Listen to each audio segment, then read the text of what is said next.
A lot of shows, when they made the CGI switch, changed the look of the characters for entirely no good reason.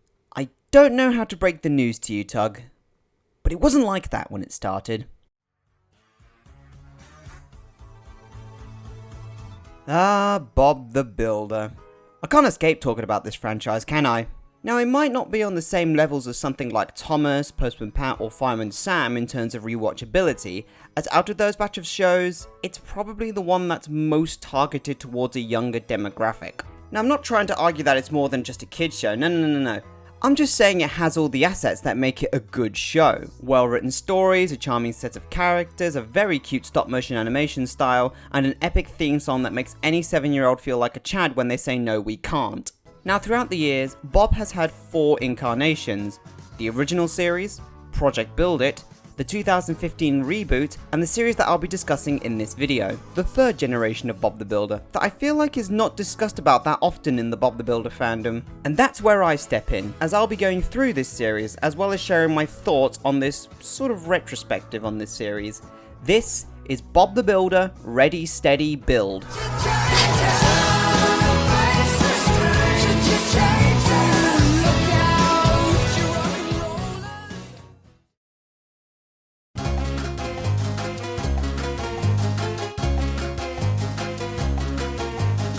The production behind Ready Steady Build begins back in June 2008, after Project Build It and filming of the 5th special, Race to the Finish, had ended the previous year. It was during that time where Hit Entertainment had decided to give 4 of its properties a new look in the form of CGI animation. These 4 properties included Bob the Builder, obviously, Fireman Sam, Angelina Ballerina, and Thomas the Tank Engine, which at that point was experimenting with CGI in the form of its 12th season. Oh, Jesus! Oh, God! Oh, Jesus, God! Oh, Mary, Mother of Jesus, Jesus of Nazareth!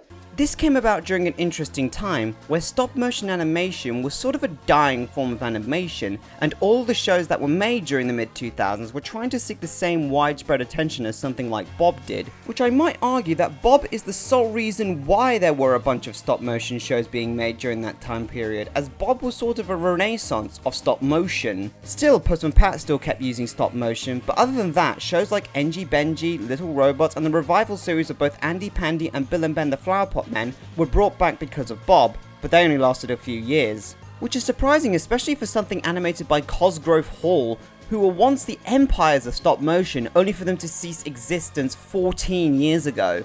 If you're watching this at a later date, you do the math yourself. God, I feel old. However, there are some shows like Roy the Racing Car where they incorporate CGI elements with the stop motion, which surprisingly hasn't aged poorly. But as you know, I'm going to save Rory for another day. But anyway, back to Bob. The animation for Ready Steady Build was done by SD Entertainment, who also provided the animation for Make Way for Noddy and would later go on to work on Angelina Ballerina's CG incarnation. But what you may not know is that this isn't the first time that Bob has turned CGI. In 2009, SD Entertainment animated a 4D ride experience of Bob the Builder that was shown at Legoland. Which Legoland it was is beyond me. Footage of it does exist, but in very low quality, and it contains the US voice actors.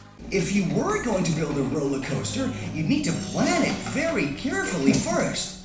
That's what we have to do, or we won't know what we're doing. It's unknown whether or not a UK dub of it exists. As for the main series, test footage of it exists online, where the audio heard would later be used in the episodes Scratch Goes Solo and Muck and the Old School Wall. However, it was uploaded and apparently done by Sandman Animation Studio, the same company who animated Hard Henry, but the animation looks relatively the same as SD Entertainment, albeit the animation looks a little bit more rougher and— Oh god, this is fucking hell! Why are they— Oh my god! Yeah, the test animation is rather unnatural, to say the least. But a lot of the quirks here would later be carried over to the main series, the most notable change being the humans' mouths, which can now emote more than just a smile, consistently moving up and down all the time and relying on their eyes to convey their emotions. And the machine's grill mouths actually have proper mouth movement instead of being still and being changed every now and then. just like how the faces were in the model series of Thomas. To say I'm not a fan of this approach would be kind of an understatement. The mouth movement looks really distracting when comparing it to the stop motion series, and it especially looks jarring on characters like Lofty and Travis. And as for the set dressing, it's very simple in terms of structure, similar to how the Nitrogen era of Thomas is nothing but PNG trees in the background. Only difference here is that the trees are flat as fuck. So overall, the animation is, to put it in the best word possible, would be strange. While it does a decent job of capturing the original designs of the characters, it suffers from being a bit too similar to the original, especially with the backgrounds and the more greener sets, as it looks very off-putting and gives you the impression that it could easily been done with the stop-motion puppets. Yes, I understand it would be a lot more time-consuming and expensive, but this is Bob the Builder, a show where the bushes are literally just cardboard cutouts. You can't get more stop-motion than that.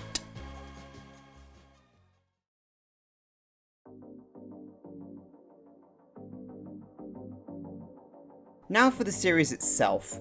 Ready Steady Build made its UK TV premiere in 2010 on CBeebies and ended the very next year, 2011. It later aired across the pond in the States around the same time on PBS. This show lasted 2 seasons with 2 hour-long specials, which both consist of 6 episodes each, making them one cohesive storyline. The series takes place at Fixham Harbour and pretty much acts like the original series, only at a different location. Just like with the character designs, the voices stayed the same, in the UK at least. Neil Morrissey, Kate Harbour and Rob Rackstraw reprised their roles of their respective characters. However, it was a bit different in the US. Just like with Project Build It, Rob Rackstraw voiced Spud and Mr. Bentley. Bob was voiced by Mark Silk, and nearly all of the machines had different voices in this era compared to their stop-motion counterparts, which for some reason included Horrid Henry herself, Lizzie Waterworth, as the voice of Lofty. This series isn't a follow-up from Project Build It, as little to no elements from Bobsville are present in Ready Steady Build. A lot of the human characters aren't present, even the ones that appeared in Project Build It, like Mr. Beasley, Mrs. Bentley, and Mr. Sabatini. The closest we get is Bob's dad Robert, but he was only mentioned in one episode where they tried to make their own backstory. And look at this, Wendy! My grandpa Billy's tools! He was a builder too, just like my dad and me. However, quite a few machines from Project Build It did make a comeback, like Packer, Gripper and Grabber, and especially Scrambler. But this series also introduced one of the main new characters of Ready Steady Build, Scratch. Scratch is the newest member of the Can-Do crew. He's young, naive, and keen to help or make a good impression of himself. However, personally, I find him one of the most annoying characters in the whole Bob the Builder series. His voice, while being voiced by Kate Harbour, is way too whiny. A lot of the time he's wanting to do something that's impossible for someone his size to do, and most especially his design. Not only is it a recolor of Benny, but my mate LJ Productions made me realise that he's basically a combination of all of Bob's machines. Think about it. The same colour as Lofty, the same size as Dizzy, the same eyes as Scoop, caterpillar tracks like Muck, and the same roof as Rolly. Right, I think I should have a gander at the episodes.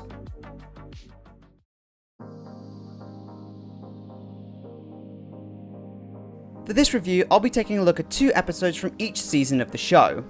The first episode is Rollies Rovers, written by everyone's favourite Thomas writer, Sharon Miller. Yay! In this episode, the team are restoring Fixham Rovers football field, with the exception of Lofty and Dizzy, because they seem to be missing from action in this episode. Either that or they're doing something else. Lofty, what are you doing? Crack! What the fuck? Bob leaves Rolly in charge of telling the others what to do, but because it's Sharon Miller's writing, Rolly wasn't listening to Bob while he was showing the plans, which seems to be a recurring sequence that happens in this era. And of course it goes wrong, Rolly messes up because he was too busy thinking about being the team mascot, and then he learns to pay attention to what is being told to him in the future. Just from that summary, you can automatically tell what the main issue is with this episode. It's so basic and boring. And it's not even the 3 strikes formula, but that doesn't stop the episode from having a lot of fucking rhyming. Fixham Rovers, listen to the sound of Fixham Rovers, the greatest team around! Rollies Rovers for the cup. Never down, but always up. Rollies Rovers bound to win. When we shoot, the ball goes in. Rollies Rovers winning team.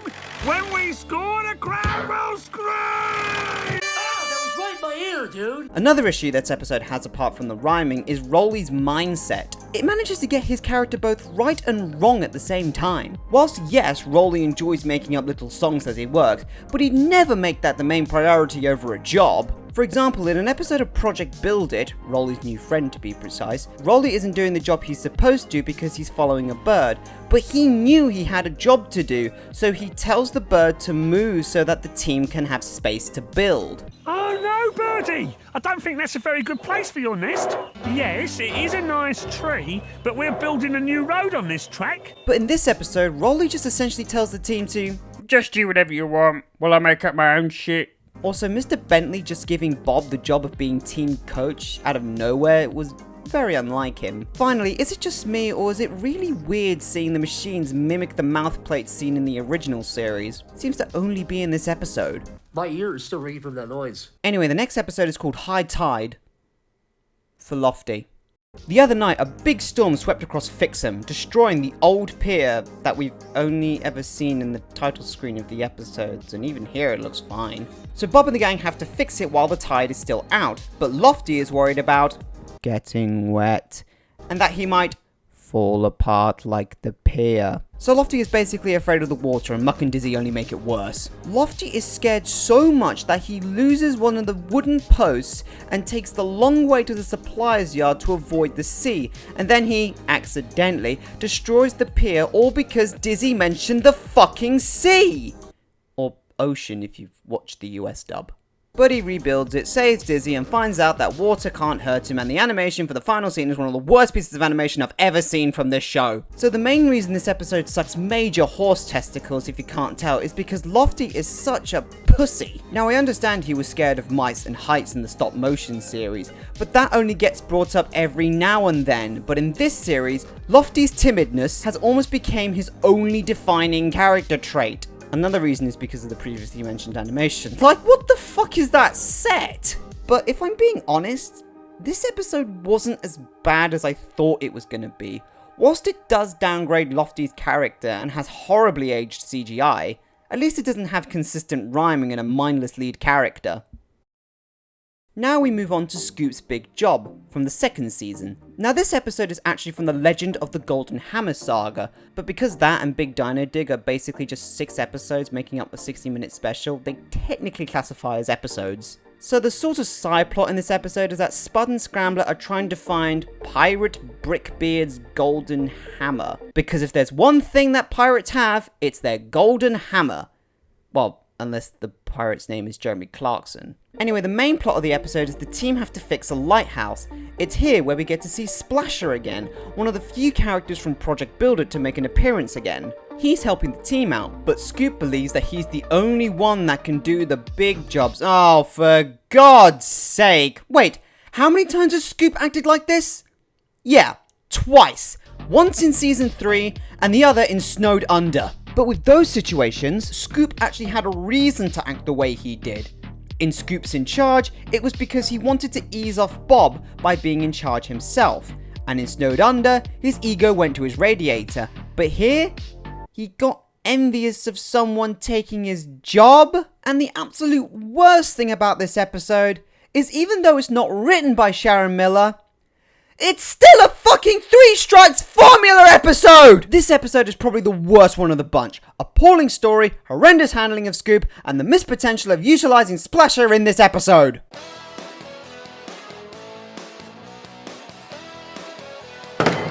Wait, not yet.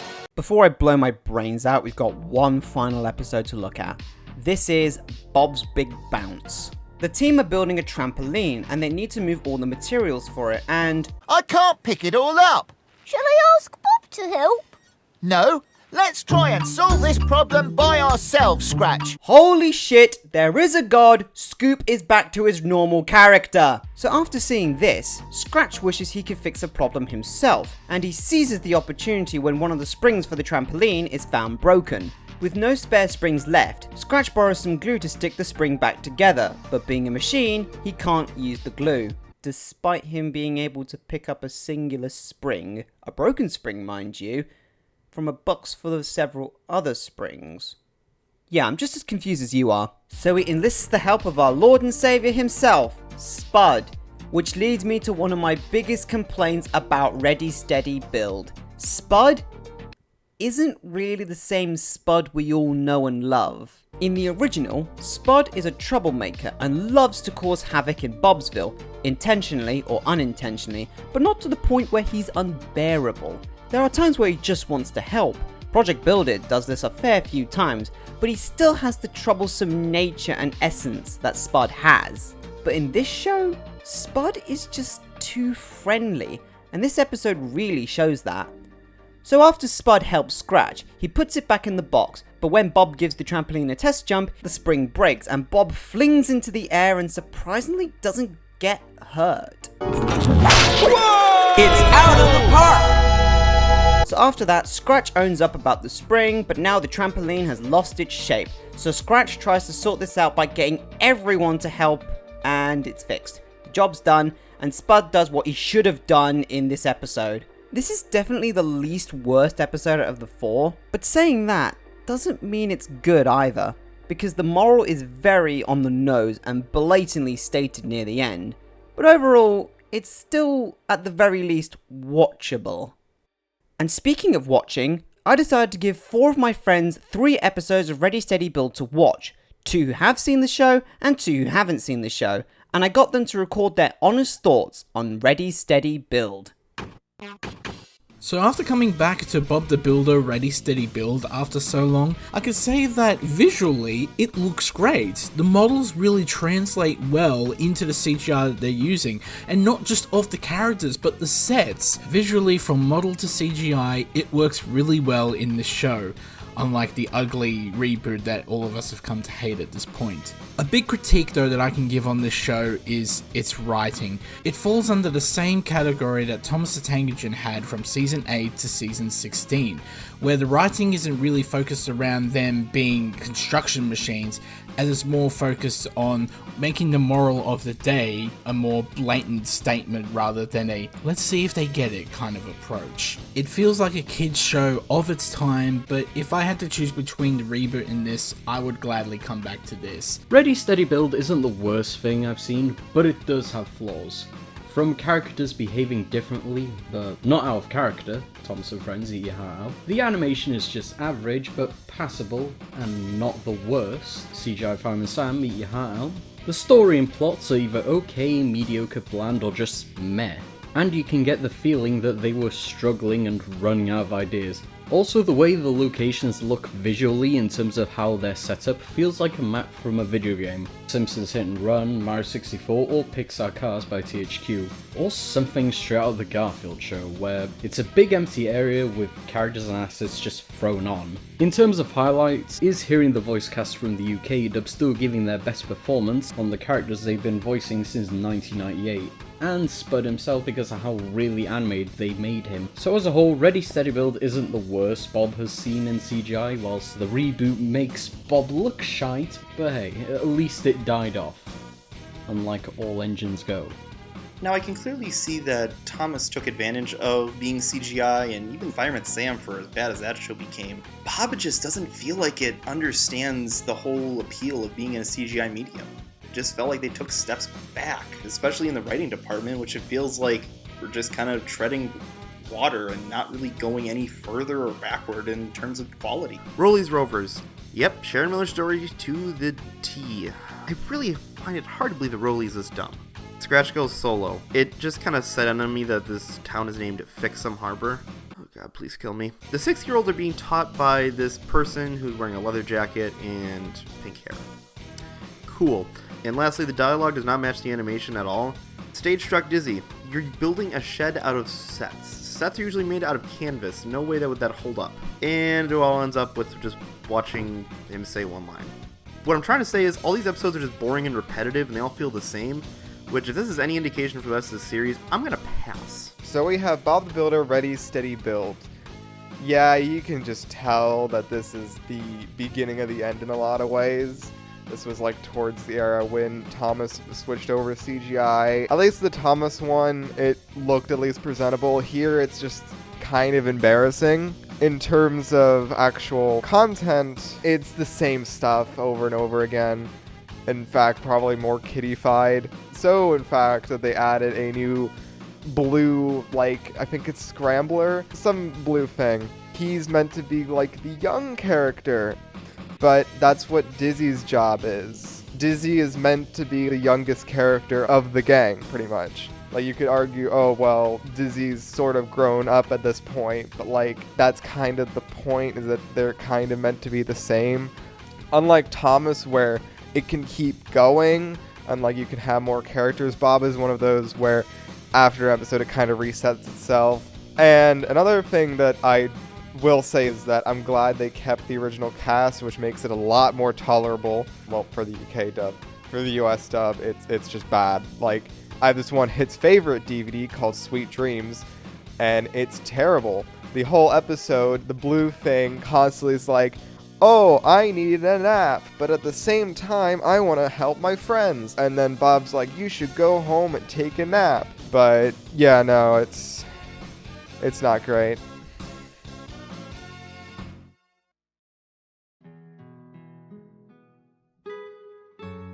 Ready Steady Build is, in my opinion, without a doubt, the start of the eventual downfall of Bob the Builder. A lot of that just comes from the stories, because of how undeniably crap they all are. It proves that there really isn't anything else to do with Bob the Builder. Project Build It may have had an abrupt ending with its last episode being a clip show, but if it ended with Race to the Finish, I wouldn't necessarily have a problem with it. They've done everything they can with Bob, and if they can't think of anything else, just leave it and continue with one of their other shows. But because Bob was such a big name in the hit entertainment library, they just had to bring it back in CGI for 2 seasons that only lasted in the span of a year, with 2 specials that weren't really specials. And the worst thing about this change is that the demand for the show was really plummeting, which was rather unheard of because it's Bob the Builder. And the show didn't help itself with its lazy storytelling, poorly written characters, and very in-your-face morals, only made the show much more unwatchable. And things only got worse when Mattel stepped in with the 2015 reboot, which only tainted the reputation of the show even more. It's sad seeing what was once a well-loved and well-known franchise like Bob the Builder disappear into thin air, while other franchises like Thomas are being milked into something that it's not, and Fireman Sam being left on autopilot without anyone caring. Seriously, who in 2023 is watching the new Fireman Sam? How does it feel to have lived long enough to see all of your favorite franchises go down in flames? Feels great. It almost makes you miss the way Hit handled their properties in the 2000s before they went all CGI, which may sound debatable for Thomas fans, but you gotta remember, Hit understood what makes a show stick out, and that was evident with their big 3, Thomas, Bob, and Sam. All 3 shows stuck out because of their usage of stop-motion model work, but I won't go too in-depth with Hit because that'll have to wait until the retrospective. Stop-motion has always allowed people to show off what can be achieved by hand, and even in the original series of these 3 shows, you can tell that these all came from a place of heart, even in their stories and characters. Nowadays, it's all computers, which can create some genuinely stunning imagery, but I don't think they'll ever beat the soul and passion that comes from the art that is stop-motion animation. Which is less about what can be said about Scratch. You wouldn't shoot a machine, would you know? Yeah, in the face, why?